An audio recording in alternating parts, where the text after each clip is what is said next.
నమస్తే, నేను మీ Teja. Micro finance mega దోపిడీ ఈ ఇష్యూకి సంబంధించి మంగ్లీ పేరైతే మాత్రం చాలా గట్టిగానే వినిపిస్తుంది. అయితే నిజంగా మంగ్లీ ఈ స్కామ్లో ఉందా, లేదంటే మంగ్లీకి సంబంధించిన వాళ్ళ ఫ్యామిలీ మెంబర్స్ ఎవరైనా ఉన్నారా అనేది ఒక క్లారిటీ అయితే లేదు. అడ్వకేట్ సుబ్బు కొన్ని రోజుల నుంచి అయితే ఈ ఇష్యూ పైన గట్టిగానే పోరాడుతున్నాడని చెప్పాలి. నిన్న మంగ్లీ ఏదైతే నేను బంజారా బిడ్ని నన్ను కావాలని టార్గెట్ చేస్తున్నారు అని మాట్లాడిందో దానికి సంబంధించి కొంతమంది గిరిజన లీడర్స్ బయటకు వచ్చి బాధితులు ఏదైతే వాళ్ళకి ఇచ్చిన ఇన్ఫర్మేషన్ ప్రకారం నేను ఒక ప్రెస్ మీట్ పెట్టి చాలా విషయాలు కూడా మాట్లాడడం జరిగింది. సో దీనికి సంబంధించి మనతో పాటు డిస్కస్ చేయడానికి ప్రస్తుతం మన స్టూడియోలో ప్రత్యూష రాథోడ్ ఉన్నారు. నిన్న మంగ్లీతో ఫోన్ కాల్లో మాట్లాడారు. సో క్లియర్గా తెలుసుకుందాం అసలు ఏం జరిగింది ఈ ఫోన్ కాల్లో కాకుండా ఇంతకుముందు ఫోన్ కాల్లో అసలు మంగ్లీ మీతో ఎలాంటి విషయాలు షేర్ చేసుకున్నారు, అలాగే ఈ ఎపిసోడ్లోకి మీరు ఎలా వచ్చారనేది క్లియర్గా తెలుసుకుందాం. మేడం నమస్తే. నమస్కారం. సో ఎలా వచ్చారు మేడం ఈ మంగ్లీ వివాదంలోకి? ప్రస్తుతం మీ పేరైతే గట్టిగా వినిపిస్తుంది. మంగ్లీ మీకు ఏదో కొన్ని నిజాలు చెప్పిందని, ఆ నిజాలన్నీ కూడా మీరు బయట పెట్టేశారని ఇప్పుడు అందరూ కూడా దీని గురించి ఎక్కువగా చర్చించుకుంటున్నారు. అండ్ మీ వల్లే ఇప్పుడు మంగ్లీ కూడా అరెస్ట్ అయ్యే ఛాన్స్ కూడా ఉంటుంది. వీళ్ళు చాలా విషయాలను కూడా బయటికి తెచ్చే ప్రయత్నం చేస్తున్నారు బాధితుల దగ్గర నుంచి అంటూ కూడా మాట్లాడుతున్నారు. మీరు కావచ్చు, సంపత్ నాయక్ కావచ్చు. అసలు ఏం జరుగుతుంది మేడం? ఫస్ట్ మంగ్లీ గారి గురించి కాదు, let me introduce my self అండి. నేను ప్రత్యూష రాథోడ్. నేను తెలంగాణలో మోస్ట్ ఆఫ్ ది స్టూడెంట్స్ నా ఫేస్ తెలుసు, నేను తెలుసు. ఎందుకంటే ఈ మంగ్లీ గారి ఎపిసోడ్ కంటే ముందు కూడా I'm in the student activism. We're actively questioning the government. అంటే there is a team of students who are actively questioning the government. I'm one among them. Okay. So నేను మాది GO29 కానివ్వండి, గ్రూప్ 1 స్టూడెంట్స్ గురించి కానివ్వండి, group 2 వాళ్ళ గురించి కానివ్వండి, even from Delhi platform I was the one who question. So Mangli అనే person కోసం ఏదో ఫేమ్ కోసం చేస్తున్నారు అది ఇది అని అంటున్నారు. We don't need any fame. అయితే మంగ్లీ ఈ ఎపిసోడ్లోకి రావడానికి రీజన్ ఏంటంటే, it's not an episode. Mangli గారు ఒక గిరిజన బిడ్డ. She belong to the same community which I do belong. మేమిద్దరం సేమ్ కమ్యూనిటీ అండి. అయితే ఇక్కడ ఏమైంది అంటే, మంగ్లీ గారి గురించి నేను రాలేదు. ఎవరైతే బాధితులు ఉన్నారో, ఈ మైక్రో ఫైనాన్స్ వల్ల నష్టపోయిన వాళ్ళ బాధితులు ఉన్నారో వాళ్ళ గురించి మాట్లాడదామని బయటకు వచ్చాను. అయితే నాకు ఒక 2-3 డేస్ బ్యాక్ సోమాజిగూడ ప్రెస్ క్లబ్లో ఒక మీటింగ్ ఉండింది. ఆ మీటింగ్ రోజు సంపత్ నాయక్ వాళ్ళు మన ఫిలిం ఛాంబర్లో exposing like what all this about this microfinance case గురించి ఎక్స్పోజ్ చేద్దామని చెప్పి మంగ్లీ గారిని కొంచెం టెంపరీగా బ్యాన్ చేయాలి అని చెప్పి అక్కడికి వెళ్ళారు కదా.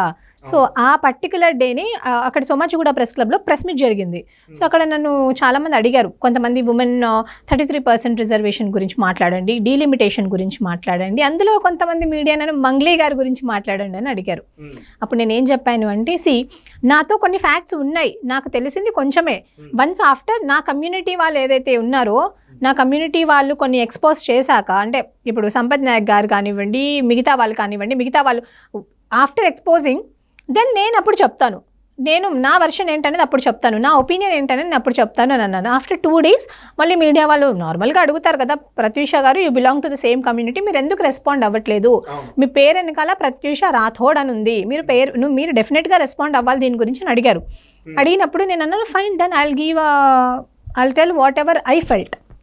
ఆ బాధితుల గురించి నాకు తెలిసింది నేను చెప్తాను. ఎందుకంటే చాలా యూట్యూబ్ కానివ్వండి, ఇన్స్టాగ్రామ్లో కానివ్వండి, కమెంట్స్లో నేను చూస్తున్నా ఈ మైక్రో ఫైనాన్స్ వల్ల సర్పంచ్ వాళ్ళు చనిపోయినారని, చాలామంది గిరిజన బిడ్డలు చనిపోయినారని అన్నీ చూస్తున్నా. ఎంతవరకు కరెక్టా రాంగ్ అని చెప్పి నేను గ్రౌండ్ లెవెల్లో కనుక్కున్నాను. కొన్ని కనుక్కుంటే ఇట్ వాస్ ట్రూ. యాక్చువల్గా చాలామంది దీనివల్ల నష్టపోయినారు, చనిపోయిన వాళ్ళు ఉన్నారు. మా నియర్ అండ్ డియర్లో ఆత్మహత్య చేసుకుని చనిపోయారు ఈ మైక్రో ఫైనాన్స్లో డబ్బులు పెట్టి మోసపోయి. వాళ్ళు చాలా మంది ఉన్నారు. వాళ్ళని నేను చూశాను. అంటే వాళ్ళ ఉంటాయి కదా, వాళ్ళు చెప్పేవన్నీ ఫ్యాక్ట్సా, కరెక్టా, రాంగా. ఇప్పుడు తెలియకపోతే నేను బయటకు వచ్చి మాట్లాడానండి. ఒకటి తెలియకపోయి ఏదన్నా మాట్లాడితే, ఇప్పుడు I gained the credibility just because I'm giving the facts honestly. దీనివల్ల నాకు అసలు 1 రూపీ వచ్చేది ఏమీ లేదు, నాకు దీనివల్ల ఏమీ రాదు. But I just want to stand by the side of those victims. ఎవరైతే నిజంగానే బాధితులు ఉన్నారో వాళ్ళ సైడ్ నిలబడదాం అని అనుకున్నాను. So in that case I called media వాళ్ళు ఫోన్ చేస్తే నేను వస్తాను అని అన్నాను. మేడం, ఉస్మానియా యూనివర్సిటీలో ఎట్లాగో ప్రెస్ మీట్ పెడుతున్నారు, we would be very happy if you join there అని అన్నారు. అంటే వాళ్ళని కూడా మనం ఈ ప్లాట్ఫామ్లో నేను ఇక్కడ నిలబడ్డాను అంటే ఈరోజు నా ఇష్యూస్, స్టూడెంట్ ఇష్యూస్ కానివ్వండి, సోషల్ ఇష్యూస్ కానివ్వండి, ప్రత్యూష అనే ఒక పర్సన్ తెలంగాణలో అట్లీస్ట్ ఒక 2% మెంబర్స్ కన్నా నేను తెలుసు అంటే that's only because of media. So నేను I give more respect to them. నేను like who all are working, who all helped me to be till here, నేను వాళ్ళకి నిజంగా థ్యాంక్ఫుల్ ఉంటా, ఎప్పటికైనా థ్యాంక్ఫుల్ ఉంటా. సో వాళ్ళు ఫోన్ చేసినప్పుడే నేను ఇప్పుడు వాళ్ళ ప్రయారిటీ కూడా చూసుకోవాలి, వాళ్ళ స్కెడ్యూల్స్ కూడా చూసుకోవాలి. నేను చూసుకొని అక్కడికి వెళ్ళాను. అక్కడికి వెళ్ళాక అక్కడ ప్రెస్ మీట్ 1:15 or 1:30కి ఏదో స్టార్ట్ అయిందండి ప్రెస్ మీట్. 1:30 వరకు నాకు ఎటువంటి ఫోన్ కాల్స్ రాలేదు. ద మూమెంట్ లైవ్ స్టార్ట్ అయినాక సంపత్ గారు మాట్లాడుతున్నప్పుడు నాకు ఒక 2-3 సార్లు ఫోన్లు వచ్చాయి మంగ్లీ అక్క దగ్గర నుంచి. 2 times వచ్చాయి.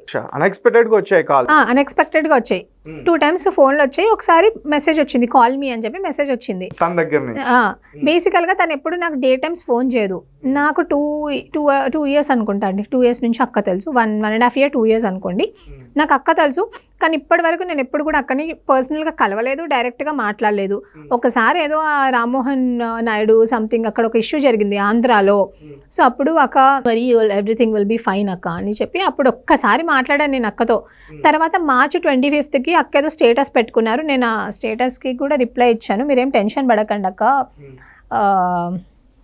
కౌరవ సభలో కూడా ఆడవాళ్ళని చాలామంది నిందించారు, కాకపోతే ఎండ్ ఆఫ్ ద డే ఏది నిజమో ఏది అబద్ధమో తేలిపోయింది కదా, నిజంగానే మీరు ఏమీ చేయకపోతే మీరు ఏం బాధపడకండి. డెఫినెట్గా ఎవరైతే ఇప్పటికి కూడా చెప్తాను, ఆడపిల్లల కన్నీరు ఎవరైతే చూస్తారో డెఫినెట్లీ వాళ్ళు ఎక్కడ కూడా బాగుపడినట్టు ఎక్కడ లేరండి. That is true, that is literally true. మీరేం బాధపడకండి అక్క, మీరు నిజాయితీగా ఉన్నారు కదా, మీరేం టెన్షన్ పడకండి అని నేను మెసేజ్ పెట్టాను. దానికి అక్క నాకు ఫోన్ చేసి నాతో కొంతసేపు మాట్లాడారు, ఒక 30 minutes అట్లా మాట్లాడారు. జస్ట్ క్యాజువల్ టాక్ అండి. నేనేం చేయలేదు మా, ఇట్లా కావాలని చేస్తున్నారు నన్ను, ఇట్లా అడ్వకేట్ కూడా అని ఫేమ్ కోసం చేస్తున్నాడు ఇలా అని what ever she told in front of the media అదే నాకు చెప్పారు. మరి మీరు ప్రెస్ మీట్ పెట్టొచ్చు కదా బయటకు వచ్చాను కూడా నేను అడిగాను. లేదు నేను సెలబ్రిటీని కదా, నేను బయటకు వచ్చి ప్రెస్ మీట్ పెట్టలేను, పెడితే నన్ను మీడియా వాళ్ళు కొన్ని క్వశ్చన్స్ అడుగుతారు, గుచ్చి క్వశ్చన్లు అడుగుతారు, నేను ఆన్సర్ చేసుకోలేను, నాకు భయం అవుతుంది అని అన్నారు. ఐ టోల్డ్ ఓకే ఫైన్, ఎందుకంటే ఎవరి పర్సనల్ నేను ఎక్కువ ఇన్వాల్వ్ అవ్వలేదు. ఎందుకు ఏం క్వశ్చన్లు అడుగుతారు, ఇట్స్ నార్మలే కదక్క, ఆన్సర్ చేసుకోవచ్చు కదా, నీవన్నీ ఏం చెప్పలేదు నేను. అవునాక ఫైన్, ఇన్ దాట్ కేస్ మీరు ప్రెస్ క్లబ్ని బుక్ చేయండి, చాలామంది ఉంటారు, వర్క్ చేసే వాళ్ళు ఉంటారు, డైలీ వేజ్ వర్కర్స్ ఉంటారు, వాళ్ళని పిలిపించండి, కూర్చోపెట్టండి. ఎందుకంటే పీపుల్ కనిపించాలి కదా. ఇప్పుడు ఫ్యాన్స్ అసోసియేషన్ అంటే ఎవరు పైసలు పెట్టుకొని వస్తారండి వేరే దగ్గర నుంచి. ఇప్పుడు మెగాస్టార్ పవన్ కళ్యాణ్ లాగా కాదు కదా, మనం సెలబ్రిటీలమే, కానీ మన ఫ్యాన్స్ అసోసియేషన్ ఎక్కడుంది, లేదు కదా. సో వాళ్ళందరూ రాలేరు. సో అందుకే మనమే వాళ్ళని అందరినీ మొబిలైజ్ చేసుకొని కూర్చోబెట్టుకొని మనం ఒక ప్రెస్ మీట్ పెట్టుకోవాలి.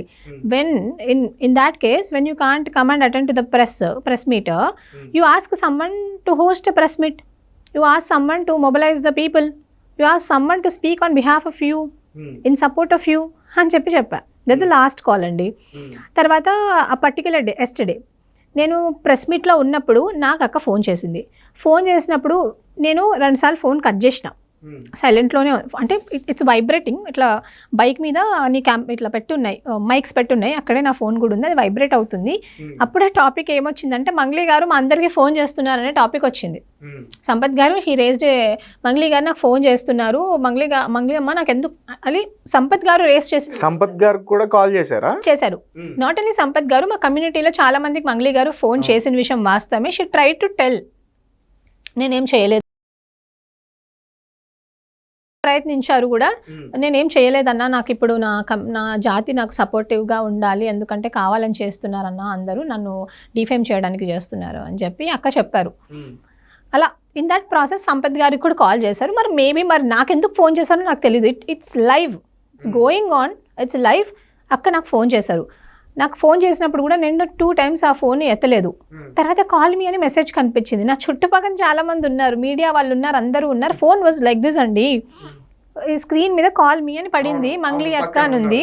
ఇప్పుడు నేను మీడియా ప్రత్యూషకు కూడా ఫోన్ వచ్చిందంట అని ఒక టాపిక్ వచ్చింది. ఇప్పుడు ఫోన్ వచ్చిందంట అంటే మీకు, ఇప్పుడు ఫోన్ వచ్చిందంటే అప్పుడే చేశారు ఫోన్, నాకు ఇప్పుడే చేశారు ఫోను, ఒకసారి ఫోన్ చేయండి అని అన్నారు మీడియా వాళ్ళు.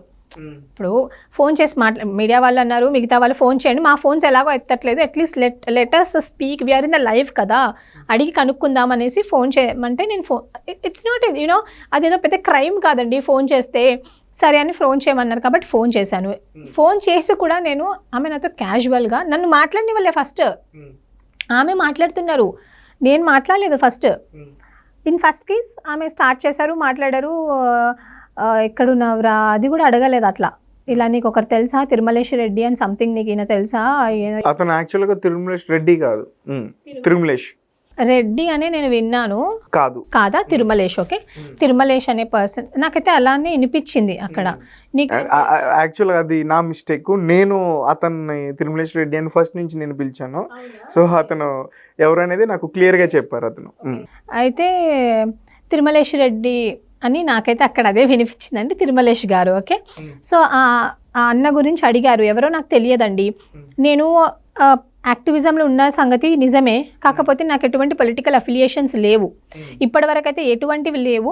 ఒకవేళ మాకు ఏదైనా ప్రాబ్లం వచ్చింది అనుకోండి, ఫర్ ఎగ్జాంపుల్ మేము అసెంబ్లీలో ఇది రేస్ చేయండి అది రేస్ చేయండి అని చెప్పి మేము ఒక డ్రాఫ్ట్ రాసుకొని వెళ్ళి డైరెక్ట్లీ కేటీఆర్ గారిని కలవాలంటే మాకేమీ ఒక మీడియేటర్స్ ఇట్లా ఏమి ఉండరు, కావాలంటే వాళ్ళ భవన్లో ఇచ్చేస్తాం, లేకపోతే కన్సర్న్ ఎమ్మెల్సీస్కి ఎవరికన్నా ఇచ్చేస్తాం, మాట్లాడండి సార్ అని రిక్వెస్ట్ చేసుకుంటాం.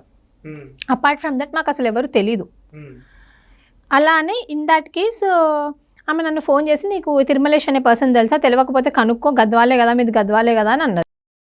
కాదు, అది గద్వాల్ కాదు, అది గద్వాలే కదా కనుక్కో అని చెప్తే నాకు తెలియదక్క అని అన్నాను. ఏందిరా అలా మాట్లాడుతున్నావు, తెలియదు అంటున్నావు నువ్వు అని అక్క అన్నారు. ఇంకా కన్వర్జేషన్ మీకు అందరికి తెలిసింది, అక్క ఏం మాట్లాడారు ఏందనేది. కానీ ఇది నేను కావాలని చేయలేదు. నేను ప్రెస్ మీట్లో ఉన్నాను, నేను లైవ్లో ఉన్నాను, అక్క ఫోన్ చేస్తుంది, నా ఫోన్ అలా దాని మీద పెట్టుంది, అది చూశారు.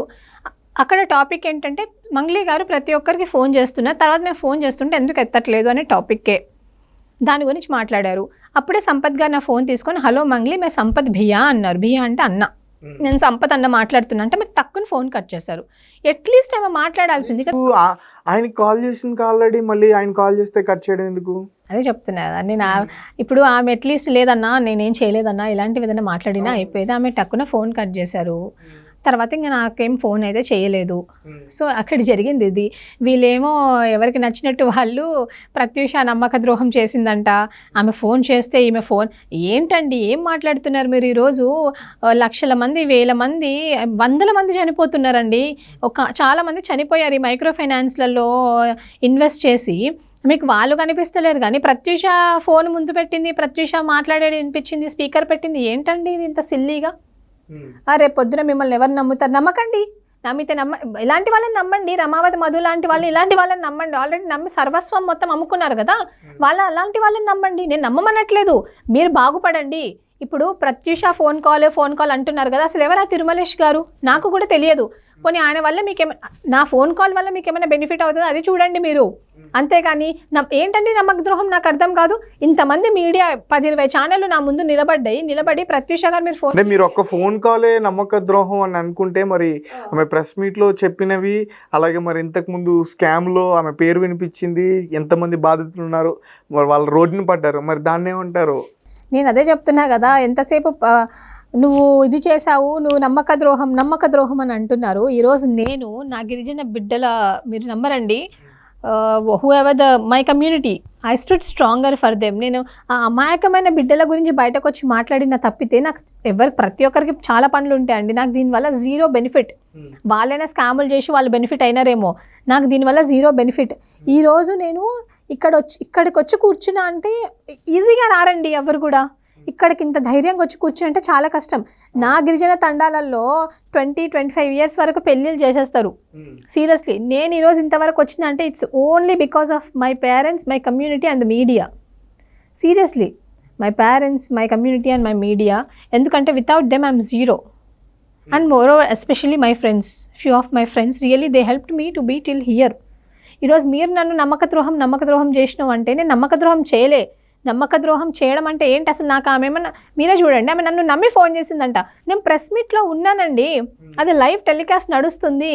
ఆల్రెడీ తిరుమలేష్ అనే పర్సన్ మంగ్లీ గారికి తెలుసు, వాళ్ళు కూర్చొని మాట్లాడుకోవడం కూడా జరిగింది. ఓకే, విజువల్స్ అన్ని బయట ఉన్నాయి కదా, జరిగింది. వాళ్ళ డబ్బుల విషయాలు కూడా మాట్లాడుకున్నది జరిగింది, వాళ్ళు బాధితులతో కూడా మాట్లాడుకున్నది జరిగింది, కొంతమంది బాధితులతో మాట్లాడింది కూడా జరిగింది. మరి ఎందుకు మీరు ఈరోజు target wantedly why are doing that? Why you wanted to bring my name on to the frame? See whatever it is అండి, ఈ గ్రూప్ 1 విషయంలోని, స్టేట్ పిఎస్సి విషయంలోనని, నోటిఫికేషన్స్ విషయంలోని చాలా ఇబ్బందులు పడ్డాము, చాలా మందితో చాలా మాటలు పడ్డాము. ఇది కొత్తేం కాదు. ఆ బాధితులకు న్యాయం జరిగితే అంతే చాలు అనేవాళ్ళు ఈరోజు అంటారు, రేపు అంటారు అండి. కానీ నాకు ఒకటే, ఎవరైతే నష్టపోయినారో వాళ్ళందరూ చాలామంది అందులో నా తండ్రి ఉండే పొజిషన్లో ఉండే వాళ్ళు ఉన్నారు. చాలామంది కూతుర్లు, నాలాంటి కూతుర్లు వాళ్ళ తండ్రులని చంపుకున్నారు బికాస్ ఆఫ్ దిస్. దీనివల్ల వాళ్ళ తండ్రులని చంపుకున్నారు వాళ్ళు ఈ మైక్రో ఫైనాన్స్ వల్ల. ఇప్పుడు నిన్న మీరు కొన్ని ఫొటోస్ చూపించారు. అవునండి, అందులో ఉస్మానియా యూనివర్సిటీలో చదువుకున్న ఒక స్టూడెంట్ కూడా ఉన్నట్టున్నాడు ఈ ఫైనాన్స్. అవునండి, చనిపోయారు. నేను అదే చెప్తున్నా కదా, ఇన్ని రోజులు ప్రూఫ్ ఎక్కడ అని అంటున్నా. ఇప్పటికైనా ప్రజలకి కొంచెమైనా సానుభూతి, కొంచెమైనా కలగాలండి మనసులో. ఎందుకంటే మనలానే వాళ్ళు కూడా ఒక దేహం, మనలానే వాళ్ళకు ఒక ఫ్యామిలీ ఉంది. సరే, ఇప్పుడు ₹1 పెడితే 4 రూపాయలు వస్తాయి కదా అని అంటే ఎవరికైనా ఆశ ఉంటుంది. మనిషి జీవితమే ఆశ మీద ముడిపడి ఉంటుంది. ఆశ ఉండడంలో తప్పు లేదు కదా. అలా అనుకొని వాళ్ళు ఇన్వెస్ట్ చేస్తుంటారు. అప్పుల కుప్ప అయిపోయింది, ఏం చేయాలో అర్థం కాక ఆత్మహత్యలు చేసుకున్నారు వాళ్ళు. దీనికి అంత కారణం ఎవరు? ఎవరో రమావతి మధు అంట, బాలాజీ నాయక్ అంట, వీళ్ళందరూ ఎవరు? వీళ్ళ మీద పోయి నువ్వు కేసు పెట్టకుండా, వీళ్ళ మీద పోయి నువ్వు కంప్లైంట్ ఇవ్వకుండా ఎవరో అడ్వకేట్ని పట్టుకుంటే నీకేమొస్తుంది? నన్ను డిఫేమ్ చేసిండు, నా ఫ్యామిలీని ఏమని డిఫేమ్ చేసిరండి? వీళ్ళ ఫ్యామిలీని అడ్వకేట్ ఏమని డిఫేమ్ చేశారు? వీళ్ళ ఫ్యామిలీని, వీళ్ళ మీద ఏమైనా రేప్ కేసు పెట్టారా, లేకపోతే క్రిమినల్ కేసు పెట్టారా, లేకపోతే ఇంకా ఏం ప్రివెంటివ్ అరెస్ట్ కేసు ఏం కేసు పెట్టారు వీళ్ళు? థ్రెటనింగ్ కేసు పెట్టాడు ఆయన. వాళ్ళ వైపు నుంచి థ్రెటనింగ్ ఉంటుంది నాకు అని పెట్టాడు. అది కాదండి, ఇనీషియల్గా మంగ్లీ గారు బయటకు వచ్చి అడ్వకేట్ గారి మీద, సుబ్బు గారి మీద కంప్లైంట్ ఇచ్చారు, నన్ను డిఫేమ్ చేస్తున్నారని. మీరు కంప్లైంట్ ఇవ్వడానికి రీజన్ ఏంటి సుబ్బు గారి మీద?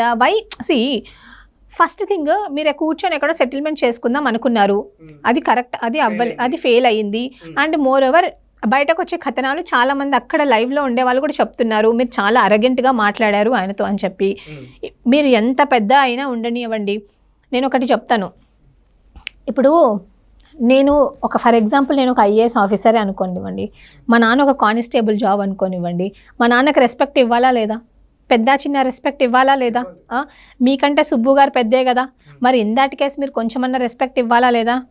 ఈ ఇష్యూ అంటే బాధితులు ఎవరైతే చెప్తున్నారో వాళ్ళ పేర్లు యూజ్ చేసుకున్నారు, అమవత్ రాథోడ్, వీళ్ళపైన కేసులు పెట్టాలి, వాళ్ళపైన పెట్టుకుని ఆడబెట్టి. మంగ్లీ గారు రమావతి మధు మీదనో లేకపోతే బాలాజీ నాయక్ మీదనో, సరే బాలాజీ నాయక్ వదిలేసండి, రమావతి మధు మీద కంప్లైంట్ ఇవ్వాలి. కానీ మంగ్లీ గారు కంప్లైంట్ ఇవ్వకుండా పోయి సుబ్బు మీద కంప్లైంట్ ఇచ్చారు, సుబ్బు అనే అడ్వకేట్ మీద. మీరే చూడండి, పెద్ద చిన్న అనేది ఏదో ఒకటి ఉంటుంది. మీరు కూర్చొని ఏదో సెటిల్మెంట్ చేద్దాం అనుకున్నారు, కానీ అది కుదరలేదు, లాస్ట్కి అది బిస్కెట్ అయిపోయింది. మీరు చేద్దాం అనుకున్నప్పటికీ కూడా అది అవ్వలేకపోయింది. అప్పుడు మీరు ఏం చేయాలండి? ఇప్పుడు మంగ్లీ అక్క అంటారు, ఒక గిరిజన కార్డు తీసుకొని వస్తున్నారు అనమాట, నేను గిరిజన బిడ్డని అని అంటున్నారు. మరి ఆ రోజు ఎందుకు మీరు గిరిజన బిడ్డని గుర్తు రాలేదా? మరి ఆ రోజు గిరిజన నాయకుల దగ్గరికి ఎందుకు రాలేదు మీరు? నేను ఒకటే అడుగుతున్నా మంగ్లీ అక్కని ప్లాట్ఫామ్ నుంచి, ఈరోజు ఇంతమంది గిరిజన బాధితులు ఉన్నారు, వీళ్ళు ఇంతమంది బాధపడుతున్నారు, మీరు ఎందుకు వీళ్ళని పట్టించుకోవట్లేదు? పట్టించుకోవాలి కదండి, ఎందుకు పట్టించుకోవట్లేదు వీళ్ళని అనేది నా క్వశ్చన్ మార్క్. అసలు ఒక అడ్వకేట్ మీద కంప్లైంట్ ఇస్తే ఏమొస్తుంది? ఓకే, రైట్, మీరు చెప్పిన దానికి నేను యాక్సెప్ట్ చేస్తానండి. అడ్వకేట్ సుబ్బు మంగ్లీ పైన మైక్రో ఫైనాన్స్కి సంబంధించిన స్కామ్ చేసిందని కంప్లైంట్ ఇవ్వలేదు, కానీ తన వైపు నుంచి థ్రెటనింగ్ వస్తుందని కంప్లైంట్ ఇచ్చాడు. దాని గురించి ఏం చెప్తాను. థ్రెటనింగ్ వస్తుంది అని ఆయన చెప్పింది వాస్తవమే అయి ఉండొచ్చు, ఎందుకంటే he showing all the evidences ఇలా థ్రెటనింగ్ చేశారు అని చెప్పి.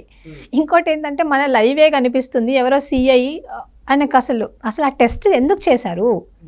ఇప్పుడు ఎవరైనా కోర్టుకి తాగేసి పోతారా అండి? మీకు తెలుసు, టీ కాఫీ తాగినా కొంచెం నికోటిన్ అనేది పర్సెంటేజ్ ఉంటుంది, అది కూడా కొంచెం ఆల్కహాల్ లాంటిదే.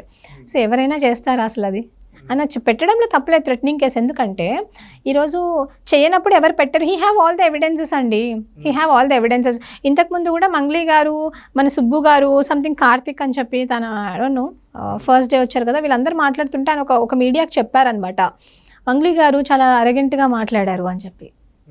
నువ్వు బిగ్ బాస్ ఫేమ్, అసలు నువ్వెవరు, అసలు నీ గురించి నేను అడిగాను, అసలు నువ్వు ఒక అడ్వకేటేనా నుంచి వేరే వాళ్ళతో కనుక్కున్నాను. అయితే అప్పుడు అడ్వకేట్ సుబ్బు గారు మంగ్లీ నన్ను ఎట్లా మాట్లాడిందని చెప్పాలి, కానీ ఈ మైక్రో ఫైనాన్స్లోకి మంగ్లీ పేరు ఎందుకు తీసుకొస్తున్నారు? మీకు అర్థమైందని నేను అడిగింది.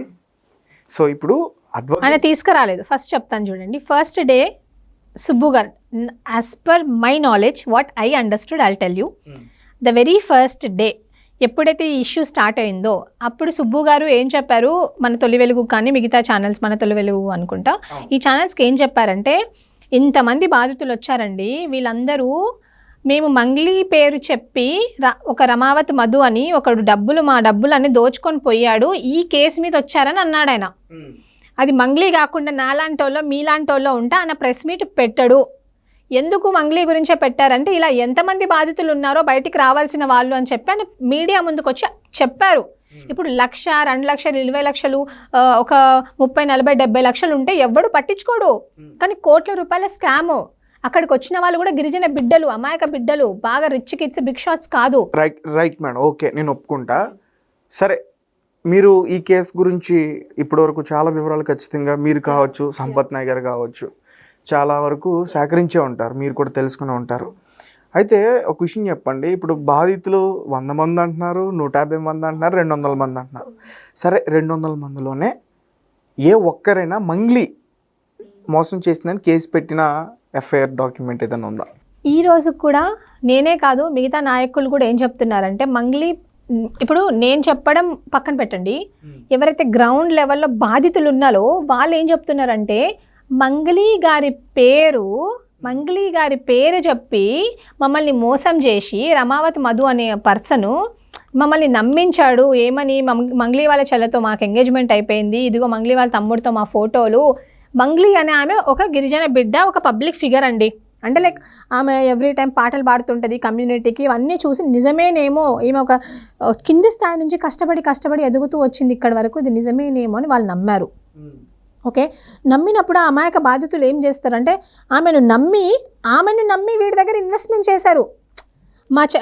నిజంగానే వీళ్ళ చెల్లెతో ఎంగేజ్మెంట్ అయిపోయింది కదా, రేపు పొద్దున పెళ్ళి కూడా అవ్వబోతుంది, నిజంగానే ఉండొచ్చేమో, మంగ్లీ గారు స్థాయి మంచిగా ఉంది కాబట్టి మన గిరిజన, ఇప్పుడు ఒకటి చెప్తానండి, గిరిజన బిడ్డలలో నేను చూసింది, చాలామంది గిరిజన బిడ్డలలో నేను చూసింది ఏంటంటే, నీతి నిజాయితీ అనేది బాగా ఫాలో అవుతారు వాళ్ళు. అంటే ఊర్లో తండాలలో ఉండేవాళ్ళు ఏంటంటే వాళ్ళకి అదే ప్రపంచం అనమాట. ఎక్కడికి వెళ్ళినా కూడా నవ్వుకుంటూ మాట్లాడాలి, మంచిగా ఉండాలి, మనకు తెలియనప్పుడు తెలుసుకోవాలి, ఒక భయంలా, అంటే బయటకు వచ్చినప్పుడు వేరే ప్రపంచానికి మనం ఎక్స్పోజ్ అయినప్పుడు ఒక భయము, ఒక భక్తి. We respect individual whoever it is, వాళ్ళు సీఎం అయినా పిఎం అయినా ఈక్వల్ అమౌంట్ ఆఫ్ రెస్పెక్ట్ ఇస్తాం, మేము ఈక్వల్లీ రెస్పెక్ట్ చేస్తాము. సో ఇన్ దట్ కేస్ వీళ్ళు గిరిజన బాధితులు ఎవరైతే ఉన్నారో పాపం కాయా కష్టం కూలీ నాలి చేసుకునే వాళ్ళు వీళ్ళు అది నిజమనే నమ్మి ఏవైతే డబ్బులు దాచుకొని ఉంటారు కదా, చాలామంది అందులో వాళ్ళ ఆడపిల్లలు పెళ్ళిళ్ళకి దాచుకునే డబ్బులు ఉన్నాయి, చాలామంది ల్యాండ్ అమ్మేసి ఇచ్చిర్రు, చాలామంది గోల్డ్ అమ్మేసి ఇచ్చిర్రు. వీళ్ళందరూ మంగ్లీ గారు ఒక పేరే కనిపించింది వాళ్ళకు. ఎందుకంటే మంగ్లీ మా కమ్యూనిటీలో ఒక టాప్ సింగరు. ఎప్పుడు మీరు ఎంతమంది సింగర్స్ ఉన్నా ఆమెను ఇలా ప్రొజెక్ట్ చేస్తుంటారు కాబట్టి, ఆమె గురించి తెలుసు కాబట్టి నిజం అనుకొని వీళ్ళు ఇందులో ఇన్వెస్ట్ చేశారు. ఇన్వెస్ట్ చేసినప్పుడు మంగ్లీ గారి బాధ్యత ఉంటుందా ఉండదా? ఇప్పుడు మీరు చెప్పింది ఖచ్చితంగా బాధ్యత ఉంటుందని మీరు చెప్పొచ్చు, నేను చెప్పొచ్చు.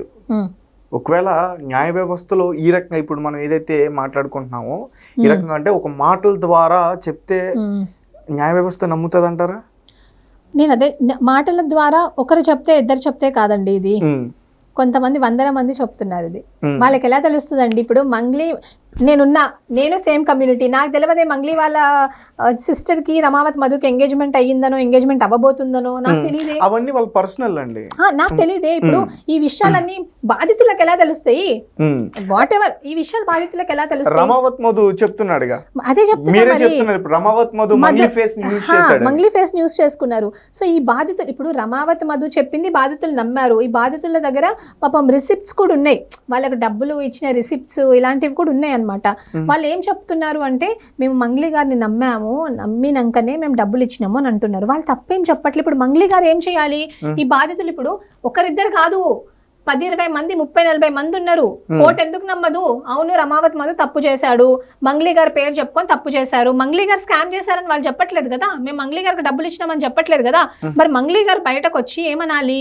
మంగ్లీ గారు కూర్చొని ఏం చెప్పాలి? నా పేరు వాడుకొని ఇంతమంది పేదలను ఇబ్బంది పెట్టినాడు, వీళ్ళ మీద కంప్లైంట్ ఇచ్చి యాక్షన్ తీసుకోండి, ఇమ్మీడియట్ యాక్షన్, ఇమ్మీడియట్ ఇన్వెస్టిగేషన్ చెయ్యండి అని అనాలి. రమావత్ మధు గురించి, హిమకాంత్ రెడ్డి గురించి ఆమె చెప్పినట్టున్నారుగా, నేను వాళ్ళపైన యాక్షన్ తీసుకుంటా. ఎప్పుడు చెప్పారు? Second action తీసుకుంటుందా? యాక్షన్ ఎంతవరకు వచ్చింది? యాక్షన్ తీసుకుంటుందా? అంటే ఆ ప్రెస్ మీట్ పెట్టిన తర్వాత రమావత్ మధుని మియాపూర్ లో పోలీసులు అదుపులోకి తీసుకున్నారు. తర్వాత మిగతా వారిని తీసుకునే టైంలో అదే అడుగుతున్నా. మంగ్లీ అక్క గారు కేసు ఫాలో అప్ చేస్తున్నారా? ఎంతవరకు ఫాలో అప్ చేస్తున్నారు? మొన్న ఒక మీడియా ఛానల్లో అంటారు, నాకు డేట్స్ లేవండి, నేను చాలా బిజీగా ఉన్నాను, అందుకే నేను ముందు నుంచి రాలేకపోయాను, వచ్చి మాట్లాడలేకపోయాను అని అంటున్నారు. ఇప్పుడు టెంపరీగా మీరు కొన్ని రోజులు లీవ్ పెట్టుకొని కొన్ని రోజులు అన్ని పక్కన పడేసి వచ్చి వీళ్ళకి బాధితులకు న్యాయం జరిగే వరకు ఉండొచ్చు కదా. కేసు ఎంతవరకు ఫాలో అప్ చేశారు మీరు? ఎంతవరకు ఫాలో అప్ చేస్తున్నారు? సరే, మీరు కంప్లైంట్ ఇచ్చారు, మీకు సిపి సజ్జనార్ గారు వెళ్ళడం మీకు టైం ఉంటుంది, మీకు మీడియా ముందుకు వచ్చి మాట్లాడతారు, మీరు అంటే పెద్ద పెద్ద వాళ్ళని కలవడానికి అక్కడికి వెళ్ళి మంచిగా మీడియా ముందు మాట్లాడేస్తున్నారు, fine. But what about the people who lost because of you? What about the people? వాళ్ళ పరిస్థితి ఏంటిది? Because of you they are suffering today. మీ పేరు చెప్పుకొని వాడు ఎవడో డబ్బులు తీసుకున్నాడు, వాళ్ళని మీరు కలవరా? మీకు అవసరం లేదా? వాళ్ళతో కలవాలి కదా. ఈ బంజారా బిడ్డలే కదా నీ పాటల్ని షేర్ చేసింది, ఈ బంజారా బిడ్డలే కదా నీ పాటల్ని వినేది. మేము వినకపోతే మీరు ఎలా పాపులర్ అవుతారు? ఈరోజు సినీ ఇండస్ట్రీ కానివ్వండి, ఏదైనా మాలాంటి బిడ్డలు చూడకపోతే వినకపోతే మీరు తీసే సినిమాలు ఏం లాభం, మీరు పాడే పాటలు ఏం లాభం? రైట్ మేడం, మీరు చెప్పినట్టే నేను ఒప్పుకుంటాను. ఒకవేళ నిజంగానే మంగ్లీ ఫేస్ యూస్ చేసుకుని రమావత్ మధు వీళ్ళందరినీ కూడా మోసం చేశాడు, అవును, ఈ కేసు మంగ్లీకి సంబంధం లేదని ఒక తీర్పు లాంటిది వచ్చిందనుకో, అప్పుడు మరేంటి పరిస్థితి ఏంటి? We feel very happy. కానీ తనకి జరగాల్సిన డ్యామేజ్ అంతా కూడా బయట జరిగిపోయింది. అసలు ఏం డ్యామేజ్ జరిగింది అనుకుంటున్నారు మీరు? ఐఎమ్ జస్ట్ ఆస్కింగ్, ఏం డ్యామేజ్ జరిగింది ఆమెకి? అంటే నార్మల్గా ఎక్కడన్నా మంగ్లీ గారు డ్యామేజ్ జరిగిందని మీరు అంటున్నారు. డ్యామేజ్ అంటే ఏంటి? ఫినాన్షియల్గా ఆమె ఎక్కడన్నా నష్టపోయారా? లేకపోతే ఆమె టైం ఎక్కడన్నా వేస్ట్ అయిందా? అండ్ రెప్యుటేషన్ ఎక్కడైనా వేస్ట్ అయిందా అని కూడా నేను అడుగుతున్నా. రెప్యుటేషన్ ఎక్కడైనా లాస్ అయ్యారా? ఇప్పటివరకు ఆమె మీద వచ్చిన అలిగేషన్స్ మాత్రం it was not proven. Okay, so ఆమెకు రెప్యుటేషన్ కూడా ఏం దెబ్బతినలేదు. ఆమె కాన్సర్ట్స్ చేస్తూనే ఉన్నారు. మొన్న రీసెంట్ టైం వరకు కూడా ఆమె కాన్సర్ట్స్ చేశారు. నాకు తెలిసి ఒక 2-3 డేస్ నుంచి నేను చూడట్లేదు, కానీ ఆమె ఎక్కడైనా వాట్ డిడ్ షీ లూజ్? బాధితుల కంటే ఎక్కువ మంగ్లీ గారు ఏం నష్టపోయారని అడుగుతున్నా. అదే కమ్యూనిటీకి సంబంధించిన వారు వెలివేస్తా ఉంటూ కూడా మాట్లాడుతున్నారు మేడం. ఎప్పుడు వెలివేస్తామన్నారు? నువ్వు ఒక గిరిజన బిడ్డవయ్యుండి గిరిజన బాధితులను నువ్వు మోసం చేశావని తెలిస్తే వెలేస్తామంటున్నారు. నువ్వు కూడా ఒక గిరిజన బిడ్డవే. ఇప్పుడు నేను ఎలాగో మంగ్లీ అక్క కూడా అలానే. నువ్వు గిరిజన బిడ్డవయ్యుండి ఇంతమంది ఇన్నోసెంట్ గిరిజన బిడ్డలని నీ వల్ల వీళ్ళు నష్టపోతే అప్పుడు నిన్ను వెలేస్తాము అని అంటున్నా. నేను అప్పుడు బాయ్కాట్ చేస్తామంటున్నారు, అంతేగాని బాయ్కాట్ అంటే మళ్ళీ ఊరికే ఇలా కాదండి. వాళ్ళ నష్టపరిహారం, వాళ్ళకి ఏదైతే నష్టం జరిగిందో అవంతా మీరు ఇచ్చేసాక you can leave our community freely. Okay, community వరకు వస్తే అది. మరి రీసెంట్ గా సంపత్ నాయక్ కావచ్చు, అశోక్ రాథోడ్ కావచ్చు, వాళ్ళందరూ కూడా ఈ కేసు పూర్తిగా తేలే వరకు కడిగిన ముత్యం లాగా మంగ్లీ బయటకు వచ్చేంత వరకు మరి తనకు అవకాశాలు ఇవ్వద్దు అని చెప్పేసి అంటున్నారు. మేడం, మీరు స్టూడెంట్స్ కోసం కావచ్చు, నిరుద్యోగుల వాటి గురించి కావచ్చు చాలా ఉద్యమాలు చేస్తూ ఉంటారు. ప్రభుత్వాలు ఏ రకంగా స్పందిస్తాయో మనకు బాగా తెలుసు. మీరు ఒక విషయం చెప్పండి. ఇప్పుడు ఒక కేసు విషయం తేలాలంటే కనీసం 3-4 సంవత్సరాలు టైం పట్టింది. ఇది ఇంకా మైక్రో ఫైనాన్స్ మెగా దోపిడీ, ఇది కొన్ని కోట్లు, 100 కోట్లు అని చెప్పేసి అంటున్నారు. సో ఈ కేసు 2020-2018 నుంచి కూడా ఉందంటూ కూడా చెప్తున్నారు. ఇప్పుడు తెరపైకి 2026. ఈ కేసులో సాక్ష్యాలు ఎప్పుడు సాధిస్తారు? ఎప్పుడు విచారణ జరుగుతుంది? మంగ్లీ దీని నుంచి ఎప్పుడు బయటపడుతుంది? ఈ లోపు ఒక 5-6 సంవత్సరాలు అవుతుంది, లేదంటే ఒక 10 సంవత్సరాలు అనుకోండి. 10 సంవత్సరాలు, ఆ 10 సంవత్సరాల వరకు మంగ్లీ అవకాశాలు లేకుండా అలానే ఉండాలా? I'll tell you the details.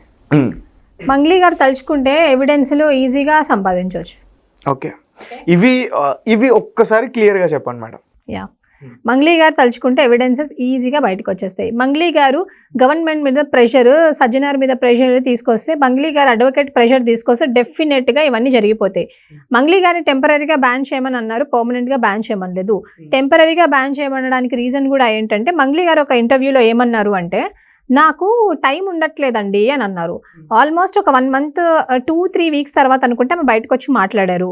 So నాకు టైం ఉండట్లేదు, నా స్కెడ్యూల్స్ అన్ని మిస్ అవుతున్నాయి, నా కెరియర్ అంతా స్పాయిల్, అంటే ఐఎమ్ లూజింగ్ మై ఆపర్చునిటీస్ అని చెప్పేసి అంటున్నారు. సో అలాంటప్పుడు మీకు ఎందుకు అంత ఇబ్బంది, మీరు కొన్ని రోజులు టెంపరీగా మంగ్లీ గారికి కొంచెం టెంపరీగా మన ఫిలిం ఇండస్ట్రీయే కొంచెం టెంపరీగా ఆమెకు విముక్తిస్తే, ఆమె ఇవన్నీ కేసుల నుంచి బయటపడ్డాక, కడిగిన ముత్యం అయ్యాక మీరు ఆపర్చునిటీస్ ఇవ్వండి అని అంటున్నారు. ఇక్కడ మంగ్లీ గారు ఎవరు కొట్టట్లేదు. మంగ్లీ గారు ప్రైవేట్ ఆల్బమ్స్ చేసుకుంటారు. ఈరోజు మంగ్లీ గారికి ఫిలిం కంటే ఎక్కువ ప్రైవేట్ ఆల్బమ్స్ నుంచే చాలా రెవెన్యూ క్రియేట్ అవుతుంది. మంగ్లీ గారు చాలా కాన్సర్ట్స్ చేస్తారు, మీకు తెలీదా? ఒక్కరోజు ఒక్కొక్క 3 కాన్సర్ట్స్ చేస్తారు. We're very happy seriously. ఎక్కడ హోలీ ఉన్నా, ఇప్పుడు మన గవర్నమెంట్ ఉంది, గవర్నమెంట్ మన రీసెంట్గా మెస్సీ గారు వచ్చారు, ఒక ప్రోగ్రామ్ ఉండింది, ఆ ప్రోగ్రామ్కి మంగ్లీ గారు మాత్రమే పాట పాడారు, మీకు తెలుసా ఆ విషయం? So Mangli garu however she is creating revenue from any means. కానీ what about the other people? ఈరోజు మంగ్లీ గారిని టెంపరీగా బ్యాన్ చేయడం వల్ల మంగ్లీ గారి మీద ప్రెషర్ వస్తుంది. ప్రెషర్ రావడం వల్ల వాళ్ళ అడ్వకేట్ కేసుని కొంచెం ఫాస్ట్గా తీసుకొని పోదాం అనుకుంటాడు. దానివల్ల బాధితులకు తొందరగా న్యాయం జరుగుతుందనే ఒకే ఒక ఇంటెన్షన్తో సంపత్ నాయక్ గారు కానివ్వండి, అశోక్ గారు కానివ్వండి, టెంపరీగా ఆమె కొన్ని విముక్తి ఇవ్వండి. ఎందుకంటే ప్రతి ప్లాట్ఫామ్లో కూడా మంగ్లీ గారు ఏమంటున్నారంటే, అసలు నాకు చాలా కష్టంగా ఉంది, నాకు అన్ని అవకాశాలు పోతున్నాయి, నా పనులు నేను చేసుకోలేకపోతున్నాను అంటున్నారు. కాబట్టి టెంపరీగా విముక్తి ఇవ్వండి అన్నారు. ఈరోజు మంగ్లీ గారు సినీ ఇండస్ట్రీలో ఎంత పాటలు పాడతారో దానికంటే ఎక్కువ తను ప్రైవేట్ ఆల్బమ్స్ చేస్తూ ఉంటారు. శివరాత్రికి కానివ్వండి, ఇలా చాలా ఆల్బమ్స్ చేశారు, మీకు తెలుసు. సో ప్రతి ఒక్కరి రిక్వెస్ట్ ఏంటంటే, ఆమె until and unless she is proven guilty, she is innocent. Okay, తను ఇన్నోసెంట్ అని తెలిసేంత వరకు తనని కొన్ని రోజులు టెంపరీగా మనం కొన్ని రోజులు టెంపరీగా ఆమెను పక్కన పెడితే, ఆమె బాధితుల దగ్గరకు వచ్చి పరామర్శించి వాళ్ళని ఆదుకొని తొందరగా కేసు ముందుకు పోతుందని అనుకుంటున్నాం. 10-20 సంవత్సరాలు ఏం పట్టవండి. ఎవిడెన్సెస్ ఏమున్నాయి, చాలా ఎవిడెన్సెస్ ఆల్రెడీ దొరికినాయి. అవి తీసుకొని వాళ్ళు కోర్టుకు పోవడమే ఒకటే మిగిలింది. వీళ్ళు మంచి అడ్వకేట్స్ని పెట్టుకొని కోర్టుకు వెళ్ళిపోతే అయిపోతుంది. ఇప్పుడు సుబ్బు గారు ఉన్నారు, సుబ్బు గారు దీన్ని ఫాస్ట్గా కేసుని ముందుకు తీసుకొని పోతే అయిపోతుంది. లేదు మధ్యలోనే ఆ రమావత్ మధు, ఆ మంగ్లీ గారికి దీనికి సంబంధం లేదని చెప్పలేము. ఇంకొక రమావత్ మధు ఆల్రెడీ చెప్పాడు ఆయన చెప్పాడు మంగ్లీ గారికి సంబంధం లేదు అని చెప్పేసి, అది ఉందా లేదా అనేసి తేల్చడం. ఇప్పుడు ఆయన చెప్పాడు కాబట్టి ఉందా లేదా తేల్చడం అనేది చాలా ఈజీ. ఎందుకంటే ఆయన సిడిఆర్ ఉంటుంది కదా, ఆయన కాల్ రికార్డింగ్స్ తీయడమో, లేకపోతే ఆయన దగ్గర ఉన్న డాటా, ఫోన్పే ట్రాన్సాక్షన్ డాటాస్ ఏవైతే ఉన్నాయో అవి తీస్తే తెలిసిపోతుంది కదా ఎవరు. ఇప్పుడు ఒకటండి, ఒక్క క్లూ దొరికినా కూడా మనం మీరు రిగ్రెట్ ఫీల్ అవ్వాల్సిన అవసరం లేదు, నేను రిగ్రెట్ ఫీల్ అవ్వాల్సిన అవసరం లేదు. ఇక్కడ కూర్చొని ఒక్క క్లూ దొరికినా, ఇప్పుడు మంగ్లీ గారికి ఆయనకి ఏదైనా ఒక ఎగ్జాంపుల్, ఏదైనా ట్రాన్సాక్షన్ లేకపోతే ఏదైనా ఒక, ఇప్పుడు అంటున్నారు నాకు ఆయన ఎవరో తెలియదని అంటున్నారు, నిజంగా మీకు ఆయన తెలుసున్నారు అనుకోండి, ఏదైనా క్లూ దొరికింది అనుకోండి ఫర్ ఎగ్జాంపుల్, అప్పుడు డెఫినెట్గా you should come in front of the media and you should go to the courts. ఇవన్నీ ఉన్నాయి, మీరు కరెక్టా లేదా చెప్పడానికి. కానీ మీరు అంటున్నారు కదా 10-20 సంవత్సరాలని, అన్ని సంవత్సరాలు అయితే ఏం పట్టదండి. ఓకే, అన్ని సంవత్సరాలు ఏం పట్టదు. ఎందుకంటే ఇదేం పెద్ద అంటే మైక్రో ఫైనాన్స్ కేసు ఉండొచ్చు. ఇందులో ప్రధాన నిందితుడు ఎవడు అంటే మన రమావత్ మధు అండ్ బాలాజీ నాయక్ అనే పర్సన్, వీళ్ళు మా ప్రధాన నిందితులు. సో మంగ్లీ గారు ఇందులో ఉన్నారా లేదా అనేది తొందరలో తెలిసిపోతుంది. కాకపోతే తెలిసినా తెలియకపోయినా నేను ఆమెను ఒకటే రిక్వెస్ట్ చేసుకుంటున్నానండి, ఒక చెల్లలాగా. నాకు ఒకటి అనిపిస్తుంది మేడం, ఇక్కడ మంగ్లీ రమావత్ మధు పైన, బాలాజీ నాయక్ పైన, వీళ్ళపైన కేసు ఎందుకు పెట్టట్లేదు అంటే వాళ్ళ దగ్గర నుంచి ఏదైనా ప్రెజర్ ఉందా? ఒకవేళ కేసు పెడితే వాళ్ళు చెప్పకూడని డీటెయిల్స్ అన్నా చెప్పేస్తారా బయటికి? మేబీ ఉండొచ్చు. ఎందుకంటే మంగ్లీ గారి బర్త్డే పార్టీస్కి మంగ్లీ గారు నన్ను పిలవలేదు, సంపత్ నాయక్ని పిలవలేదు. అంటే ఇప్పుడు ఫోన్లు చేస్తున్నారు కదా, వేరే ఏ నాయక్స్ని కూడా పిలవలేదు మంగ్లీ గారు. ఎవరిని పిలిచారు? రమావత్ మధు గారిని పిలిచారు. ఎవరో అభిషేక్ గారు సంథింగ్, అతను కూడా పిలిచారు. అంటే ఇలాంటి వాళ్ళు వెళ్ళారు, మరి మేము వెళ్ళలేదు ఆమె బర్త్డే పార్టీకి.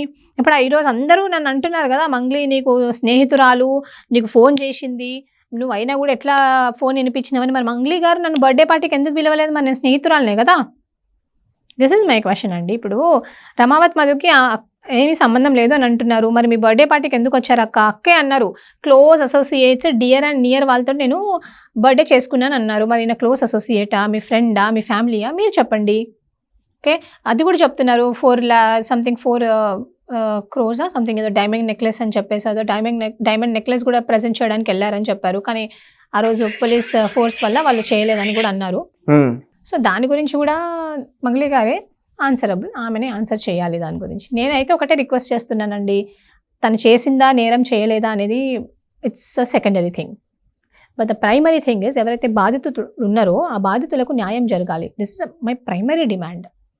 నాదే కాదండి, ఈవెన్ నా గిరిజన జాతిలో చాలామంది అంటే 90% of people they are expecting these victims, ఎవరైతే విక్టిమ్స్ ఉన్నారో ఈ విక్టిమ్స్కి న్యాయం జరగాలని మాత్రమే ఎక్స్పెక్ట్ చేస్తున్నాం in the first list. And ఏదైతే కామెంట్స్ పెడుతున్నారో ప్రజలు కావచ్చు, మంగ్లీకి అగెనెస్ట్గా చాలామంది కామెంట్స్ పెడుతున్నారో అందులో కొంతమంది కూడా నన్ను లక్షల కోట్లు కట్టారు వీళ్ళు పేదోళ్ళు ఎట్లా అవుతారని చెప్పేసి కూడా అంటున్నారు. దానికి మీరేం చెప్తారు? తను చాలామంది నేను ఆ కమెంట్స్ విన్నాను.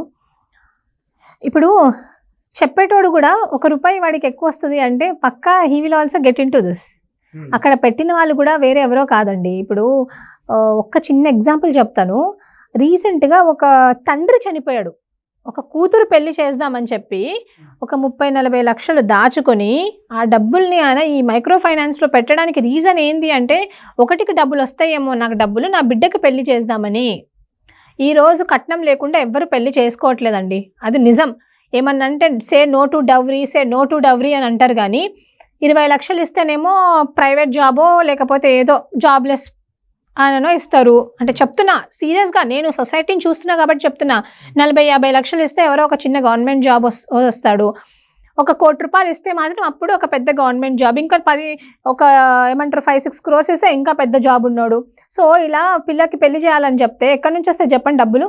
అందుకే ఆయన సరే ఇందులో పెడితే నాకు ₹1 ఎక్కువ వస్తుందేమో అని అనుకొని పాపం ఇన్వెస్ట్ చేశాడు. ఆ డబ్బులు అట్టే పోయే, లిటరల్లీ ఆయన సూసైడ్ కూడా చేసుకున్నారు. అని లేడు ఇప్పుడు, లేడు. ఇప్పుడు ఆ అమ్మాయికి పెళ్ళి ఎలా చేయాలి? 40 లక్షలు ఉత్త పుణ్యానికి పోయినాయి కదా. ఎందుకు పెట్టారు, ఎలా నమ్మి పెడతారు అని అంటే వాళ్ళు బాధితులండి. వాళ్ళు చాలా అమాయక ప్రజలు, మీలాగా నాలాగా కాదు. అంత తెలివి ఉంటే మీలాగానే ఉంటుండే కదా వాళ్ళు కూడా. రైట్ మేడం, ఈ కేసు ఇంకా ఫాస్ట్గా దర్యాప్తు జరగాలంటే మీరు మీ టీం కానీ ఏం చేయాలనుకుంటారు? ఒకటండి, ఆల్రెడీ మా టీంతో ఉండే ప్రూఫ్స్ వాళ్ళన్నీ ఇస్తున్నారు. సంపత్ గారు కానివ్వండి, అశోక్ అన్న కానివ్వండి, వీళ్ళు ఇంకా గ్రౌండ్ లెవెల్లో చాలామంది వర్క్ చేస్తున్న వాళ్ళు already what ever the proofs they have వాళ్ళు సబ్మిట్ చేస్తున్నారు. సో దీన్ని గవర్నమెంట్ కొంచెం తొందరగా రియాక్ట్ అవ్వాలి అని అనుకుంటున్నా. ఎందుకో కూడా చెప్తాను నేను. ఇప్పుడు గవర్నమెంట్ ఇప్పుడు మన స్టేట్ గవర్నమెంట్లోనే there are so many other issues. రీసెంట్గా ఉమెన్ రిజర్వేషన్ ఇష్యూ కానివ్వండి, డీలిమిటేషన్ ఇష్యూ, ఈరోజు ఆర్టీసీ వాళ్ళు సమ్మె చేస్తున్నారు, పవర్ వాళ్ళు సమ్మె చేస్తున్నారు. ఇవన్నీ ఇష్యూస్ ఉన్నాయి స్టేట్లో. ఈ ఇష్యూస్ అన్ని డైల్యూట్ అవుతున్నాయి. ఈ ఒక్క ఇష్యూ వల్ల ఇష్యూస్ అన్ని డైల్యూట్ అవుతున్నాయి. సో గవర్నమెంట్ డెఫినెట్గా దీంట్లో కొంచెం ఇన్వాల్వ్ అవ్వాలి. బాధితులు ఆంధ్ర రాష్ట్రానికి సంబంధించిన వారు ఉన్నారు, కర్నూలులో ఎక్కువగా ఉన్నారు. ఆంధ్రాలో కూడా ఇష్యూస్ డైల్యూట్ అవుతున్నాయి కదండి దీనివల్ల. ఇప్పుడు not only Kurnool is not far కదా, ఇప్పుడు తెలంగాణకి దగ్గరనే Kurnool.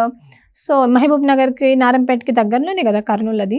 So Gadwal side. So నేను అదే అంటున్నా, స్టేట్ గవర్నమెంట్ కూడా కొంచెం దీంట్లో ఇన్వాల్వ్ అయితే కొంచెం ఇష్యూ తొందరగా సార్ట్ అవుట్ అయిపోతుంది అని నేను ఎక్స్పెక్ట్ చేస్తున్నా. There are many other issues to focus. ఎందుకంటే the whole media is getting diverted, the whole people are getting diverted. ఏవైతే థింకింగ్ ఉంటుందో, ప్రజల థింకింగ్ ఏదైతే ఉంటుందో అది కూడా మారిపోతుంది దీనివల్ల. లిటరల్లీ ఇట్స్ ఎఫెక్టింగ్ మన ఆ థింకింగ్ లెవెల్స్ని కూడా ఇది ఎఫెక్ట్ చేస్తుంది. సో అది నేను ఒకటే ఎక్స్పెక్ట్ చేస్తున్నా అండి గవర్నమెంట్ని కానివ్వండి. I'm requesting the government to take an action on this as soon as possible, so that ఈ కేసు తొందరగా దర్యాప్తు చేస్తే అందరికీ న్యాయం జరుగుతుందని నేను అనలేనండి. అట్లీస్ట్ కొందరికైనా న్యాయం జరిగితే మంచిగా ఉంటుంది కదా అని నా ఒపీనియన్. ఎందుకంటే దే డిజర్వ్ ఇట్, వాళ్ళు బాధితులు, దే డిజర్వ్ ఇట్. అండ్ నేను even I'm requesting from this platform, నేను మంగ్లీ గారిని కానివ్వండి, ఆమెను కూడా ఒకటే రిక్వెస్ట్ చేస్తున్నా. మీరు సెలబ్రిటీ అనేది మరి మన మెగాస్టార్ చిరంజీవి అంత సెలబ్రిటీ కాదు కదా మీరు. ఓకే, పక్క రాష్ట్రంలో ఉన్న చంద్రబాబు నాయుడు అంత సెలబ్రిటీ కాదు, పక్కన మన కేటీఆర్ గారు ఉన్నారు, కేటీఆర్ అంత సెలబ్రిటీ కూడా కాదు. ఆయననే బాధితులని పోయి పరామర్శిస్తున్నారు. లిటరల్లీ అండి మీరు చూసుకున్నట్టయితే కేటీఆర్ గారు ఎక్కడ బాధితులు ఉంటే అక్కడికి వెళ్ళిపోతాడు, ఆయన వెళ్ళిపోయి వాళ్ళని పరామర్శిస్తున్నాడు. అంతకంటే పెద్ద సెలబ్రిటీవా నువ్వు? బాధితుల్ని కలవడానికి టైం లేకుండా ఉంటుంది. అంతకంటే పెద్ద సెలబ్రిటీయా? ముందు సెలబ్రిటీ ట్యాగ్ పక్కన పెట్టి బాధితులని కలవండి. మేము ఎప్పుడు బాధితుల పక్షానే నిలబడతాము, వాళ్ళకి న్యాయం జరిగే వరకు పోరాడుతూనే ఉంటాము. ఈరోజు చాలామంది చాలా అనుకుంటున్నారు, ప్రత్యూష గురించి ఎవరు ఏమనుకున్నా నాకేం ఫరక్ పడదండి. సీరియస్లీ నాకేం ఫరక్ పడదు. ఎందుకంటే today what I am here is only because of my community. My community అంటే కూడా ఏమంటారు, ఉన్నోళ్ళ గురించి అనట్లేదు నేను. ఈరోజు లేనోళ్ళు నన్ను ఆదరించారు కాబట్టి నేను ఇక్కడ ఉన్నా అంటే it's only because of my family, my friends who are equal to my family, my friends, media and my community. Apart from that చాలామంది ఉన్నారు, మాట్లాడేటోళ్ళు మాట్లాడుతుంటారు, నెగిటివ్గా చెప్తుంటారు. నేను వాళ్ళని పట్టించుకుంటలేను. నిన్న ఏదైతే ఫోన్ కాల్ కన్వర్జేషన్ జరిగిందో అది వాంటెడ్లీ అయితే జరిగింది కాదు.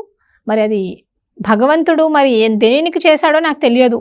దానివల్ల మళ్ళీ ఏమన్నా యూజ్ అవుతుందేమో అని నేను అనుకుంటున్నా. ప్రజలకు బాధితులకు దానివల్ల యూజ్ అయితే నాకు అంతే చాలు. మీరు ఎవరెంత ఆడిపోసుకున్నా నాకేం పర్వాలేదు. కానీ అసలు మైక్రో ఫైనాన్స్ కేసు అంతా కూడా డైవర్ట్ అయిపోతుంది మేడం. ఫస్ట్ అడ్వకేట్ సుబ్బుకు సంబంధించిన ఇష్యూ కావచ్చు, దాని తర్వాత పంజాగుట్ట రామకృష్ణ గారు బ్రీత్ అనలైజర్ చేయడం కావచ్చు, దాని తర్వాత మంగ్లీ ఏదైతే రమావత్ మధు పైన హేమకాంత్ రెడ్డి పైన కేసు పెట్టకుండా ఉండటం, తర్వాత ఉస్మానియా యూనివర్సిటీలో గిరిజన లీడర్స్ కొంతమంది బయటకు వచ్చి మాట్లాడడం.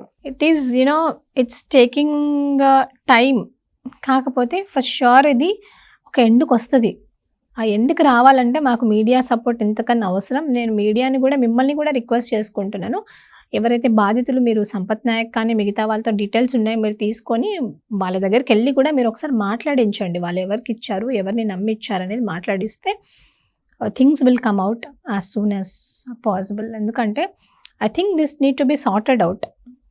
It's been long run. చాలా ఇయర్స్ అయిపోయింది. 2018 అంటే it's not a small thing. చాలా ఇయర్స్ అయిపోయింది. So end of the day result అనేది రావాలి. సో మీరు కూడా బాధితుల దగ్గరికి వెళ్ళి మీరు మాట్లాడితే చాలా మంచిది. ఎందుకంటే చాలామంది నమ్మట్లేదు సీరియస్లీ. వేరే బాధితులు వస్తే వాళ్ళని అంటున్నారు వీళ్ళు బాధితులే కాదు అని అంటున్నారు. ఎవరికి ఏం అవసరం అండి? బయటకు వచ్చి ఇప్పుడు వాళ్ళు బాధితులు కాదన్నప్పుడు పోలీస్ వాళ్ళు వీళ్ళ మీద కూడా యాక్షన్ తీసుకుంటారు కదా. భయం ఉంటుంది వాళ్ళకి. అది వీళ్ళకి కూడా తెలుసు. ఏదో నోటికి ఇలా వచ్చేసింది కదా, ఏది పడితే అది మానవత్వం అనేదే లేదు అసలు అనే వాళ్ళకి చెప్తున్నా నేను సీరియస్లీ. ఈరోజు మనకేం అవసరం అండి? నాకు కానివ్వండి, మిగతా వాళ్ళకి కానివ్వండి, ఏం అవసరము? మేము వచ్చి ఎందుకు మాట్లాడుతున్నాము? సరే మా కమ్యూనిటీయే, కానీ మేము ఎందుకు మాట్లాడుతున్నాము? మాకంటూ ఒక మానవత్వం ఉంది. మేము ఆ పొజిషన్ నుంచి వచ్చినాము. మా తండాలలో కూడా మా తాతయ్యలు మా నాయనమ్మలు కూడా అంతే కష్టపడ్డారండి. అంతే కష్టపడి అట్లనే దుబాయ్కి పోయి అక్కడ పనులు చేసి సంపాదించుకొని ఈరోజు మేము కొంచెం ఈ స్థాయిలో ఉన్నాం. అక్కడ పనిచేసే వాళ్ళు కూడా మన్రేగాలో పనిచేసే వాళ్ళు, మన్రేగాలో మీకు తెలుసు కదా ఎవ్రీడే డైలీ వేజ్ ఎంప్లాయీస్ ఉంటారు. వాళ్ళు అట్లాంటి వాళ్ళు ఇన్వెస్ట్ చేసిన వాళ్ళు. సో నేను అదే రిక్వెస్ట్ చేస్తున్నా. ఈవెన్ నేను సుబ్బు గారిని కూడా ఈ ప్లాట్ఫామ్ నుంచి నేను సుబ్బు గారిని కూడా ఒకటే రిక్వెస్ట్ చేస్తున్నానండి. మీతో ప్రూఫ్స్ ఉన్నాయి. మీరు ఎవ్రీ టైం మీరు వస్తున్నారు, ప్రూఫ్స్ మాట్లాడుతున్నారు. ఎంతసేపు ఇది మీకు మంగ్లీకి మధ్యలో ఫైట్ లాగా జరుగుతుంది. కానీ ఐ వాంట్ దిస్ కొంచెం దీని కేసుని కొంచెం ముందుకు కొంచెం లీగల్గా దీన్ని కొంచెం ఫాస్ట్ ట్రాక్ కోర్టో ఏదో ఒకటి పెట్టి దీన్ని లీగల్గా మీరు తొందరగా ముందుకు తీసుకొని రండి. బాధితుల్ని కూడా తీసుకొని రండి. లేకపోతే చాలా కష్టం అయిపోతుంది. మేము విన్న బాధితులు కూడా కొంతమంది ఉన్నారు. కావాలంటే మీరు ఒకసారి సంపత్ గారితో వీళ్ళతో కొలాబ్ అవ్వండి, కోఆర్డినేట్ అవ్వండి. ఒకసారి అయ్యి కొంచెం బాధితుల్ని ముందుకు తీసుకొని రండి. మీరు మాట్లాడించే ప్రయత్నం చేయండి. So thank you so much అండి ప్రత్యూష రాథోడ్ గారు. సో గైస్ చూసారు కదా,